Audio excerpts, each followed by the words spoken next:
नमस्कार। महाराष्ट्र फाइल देख रहे हैं आप। मैं हूं आपके साथ हर्ष भारद्वाज, जिसमें आज हम बात करेंगे महाराष्ट्र के कठंब इलाके की, जहां पर ईद के मौके पर जमकर पथराव हुआ।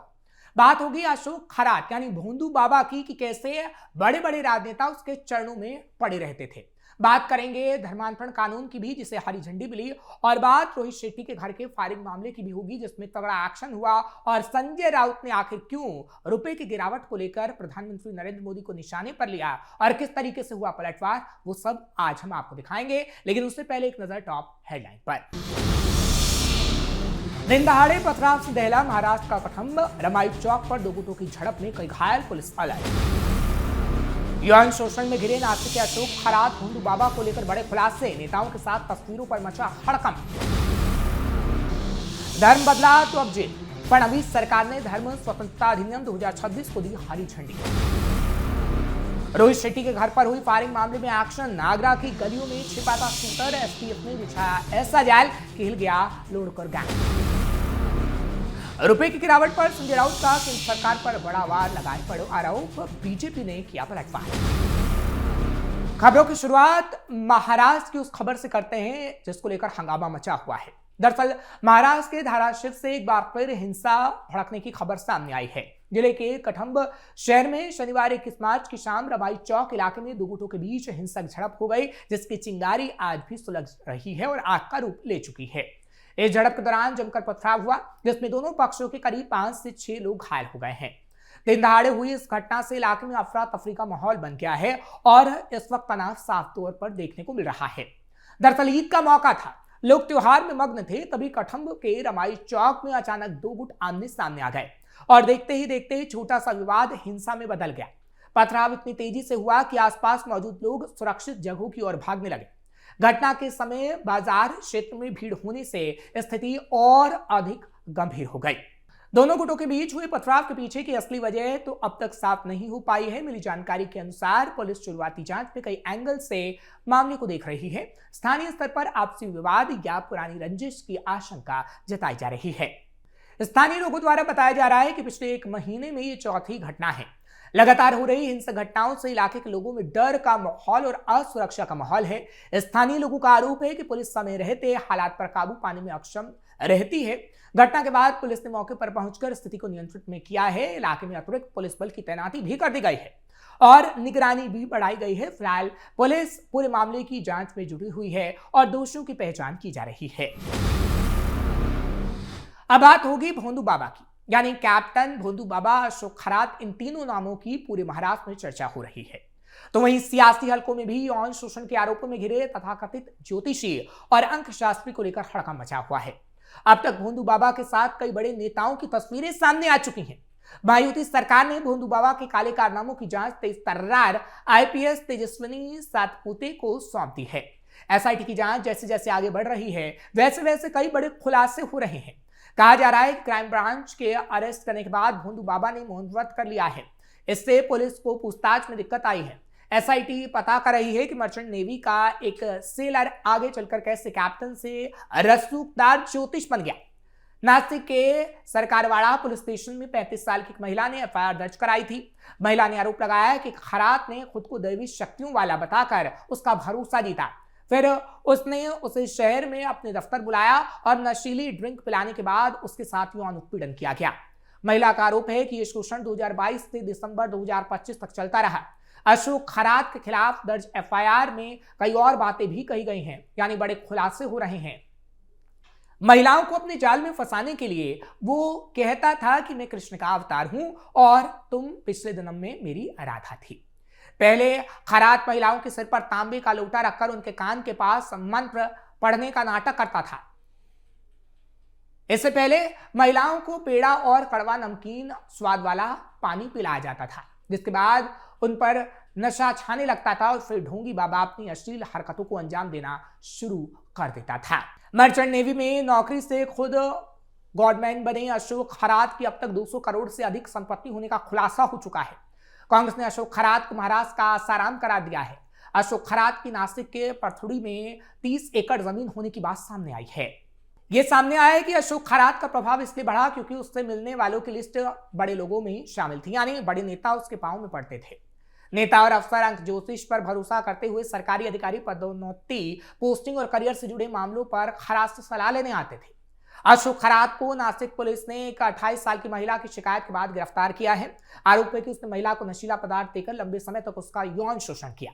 जांच एजेंसियों के मुताबिक अशोक खरात ने अपने प्रभाव और राजनीतिक सामाजिक संपर्कों का इस्तेमाल कर महिलाओं का भरोसा जीता और फिर कथित धार्मिक या आध्यात्मिक प्रक्रियाओं के नाम पर उनका यौन शोषण किया गया। खरात को 18 मार्च को उसे नासिक जिला सत्र अदालत में पेश किया गया, जहां से उसे 7 दिन की पुलिस हिरासत में भेज दिया गया है। खरात के खिलाफ भारतीय न्याय संहिता की धारा 64 यानी दुष्कर्म और 74 यानी आपराधिक धमकी के तहत मामला दर्ज हुआ। इसके साथ साथ महाराज मानव बलि और अन्य अमानवीय, बुरी और अघोरी प्रथाओं और काला जादू रोकथाम अधिनियम 2013 की धाराएं भी उस पर लगाई गई हैं और तगड़ा एक्शन जारी है। अब बात करेंगे धर्मांतरण कानून को लेकर। दरअसल महाराष्ट्र सरकार ने राज्य में बढ़ती कथित अवैध धर्मांतरण की घटनाओं को देखते हुए महाराष्ट्र धर्म स्वतंत्रता अधिनियम 2026 को मंजूरी दे दी है। यह कानून जबरन, प्रलोभन देकर या धोखाधड़ी के माध्यम से किए जाने वाले धर्मांतरण पर रोक लगाने के उद्देश्य से लाया गया है। मंत्रिमंडल की स्वीकृति के बाद इस विधेयक को लागू करने की प्रक्रिया शुरू कर दी गई है। प्रस्ताव को राज्य के गृह ग्रामीण राज्य मंत्री डॉक्टर पंकज भोयर ने सभागृह में रखा था। सरकार के मुताबिक संविधान द्वारा प्रदत्त धर्म की स्वतंत्रता का अधिकार सार्वजनिक व्यवस्था, नैतिकता और स्वास्थ्य के अधीन है और इसमें किसी व्यक्ति को जबरन धर्म बदलने का अधिकार शामिल नहीं होता।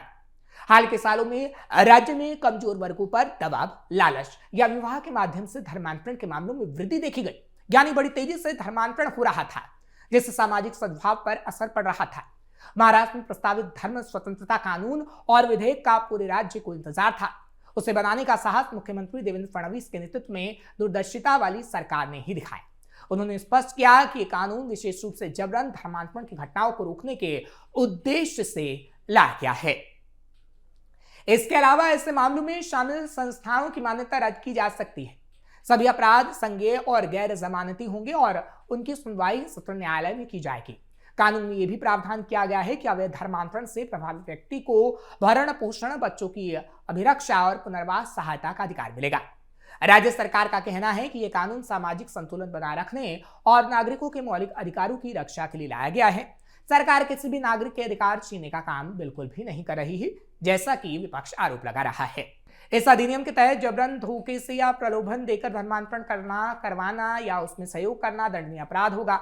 ऐसे धर्मांतरण को शून्य और अमान्य माना जाएगा। अगर धर्मांतरण के उद्देश्य से विवाह किया गया है तो उसे भी न्यायालय द्वारा निरस्त किया जा सकेगा। वहीं पीड़ित महिला, नाबालिग, अनुसूचित जाति या जनजाति से संबंधित है तो सजा और जुर्माना बढ़ाकर 7 साल और 5 लाख रुपए तक किया गया है। धर्मांतरण करने या उसका आयोजन करने से पहले संबंधित व्यक्ति या संस्था को 60 दिन पूर्व सक्षम प्राधिकारी को सूचना देना अनिवार्य होगा। धर्मांतरण के बाद 21 दिनों के भीतर घोषणा पत्र जमा करना भी आवश्यक होगा, नहीं तो प्रक्रिया अमान्य मानी जाएगी। कानून के तहत दोषी पाए जाने पर ज्यादा से ज्यादा 7 साल की सजा और 1 लाख रुपए तक का जुर्माना का प्रावधान है। अगर सामूहिक धर्मांतरण और पुनरावृत्ति के मामलों में सजा की बात करें तो 10 साल तक की सजा हो सकती है। अब बात करते हैं रोहित शेट्टी के मामले की, क्योंकि मुंबई के मशहूर डायरेक्टर रोहित शेट्टी के घर पर हुई फायरिंग मामले में पुलिस को बड़ी कामयाबी हाथ लगी है। उत्तर प्रदेश एसटीएफ और मुंबई क्राइम ब्रांच ने एक ज्वाइंट ऑपरेशन में वारदात के मास्टरमाइंड प्रदीप शर्मा और गोलू को आगरा से गिरफ्तार किया है। फरवरी की उस खौफनाक रात के बाद से ही प्रदीप पुलिस की आंखों में धूल झोंक रहा था, लेकिन शनिवार 21 मार्च 2026 को पुलिस का जाल बिछाया गया, यानी कल जाल बिछाया गया और आज पुलिस ने इस बात की जानकारी दी। गुप्त सूचना के आधार पर आगरा के बहा इलाके में घेराबंदी की गई और दोपहर करीब 3:50 पर प्रदीप को धर दबोचा गया। वो मूल रूप से आगरा के महावीर नगर का निवासी है। पूछताछ में प्रदीप ने चौंकाने वाला खुलासा किया। उसने बताया कि वो सोशल मीडिया पर अपराधियों के गैंगस्टर लाइव स्टाइल वाले वीडियो देखकर प्रभावित हुआ था। इसी के चलते उसने शुभम लोणकर गैंग का हाथ थामा कि पहला मौका नहीं है। प्रदीप पहले भी अवैध हथियारों के साथ जेल जा चुका है। हालांकि इस मामले के 4 आरोपी पहले ही बहादुरगढ़ यानी हरियाणा से पकड़े जा चुके थे। प्रदीप आखिरी कड़ी था जो अब पुलिस के हाथ लग चुका है। आगरा कोर्ट में पेशी के बाद उसे ट्रांजिट रिमांड पर मुंबई ले जाया जा रहा है, जहां कड़ी पूछताछ में गैंग के और भी राज खुलने की उम्मीद है, यानी आज उसे वहां ले जाया गया है और आगे आने वाले समय में इस बाबत पुलिस पूरी जानकारी सबको देगी। अब बात संजय राउत की, क्योंकि भारतीय रुपए की लगातार गिरती कीमत को लेकर सियासत तेज है। शिवसेना यानी यूबीटी के सांसद संजय राउत ने केंद्र सरकार और प्रधानमंत्री नरेंद्र मोदी पर तीखा हमला बोला है। राउत ने रुपए की कमजोरी को देश की साख और आर्थिक स्थिति से जोड़ते हुए सरकार की कार्यशैली पर सवाल खड़े किए हैं। राउत ने अपने बयान में कहा, सेंचुरी लगेगी, अब की बार 100 के पार। मोदी जी कहां हैं? वो पश्चिम बंगाल में हैं। ममता बनर्जी को हराने के लिए राष्ट्रपति शासन की तैयारी कर रहे हैं।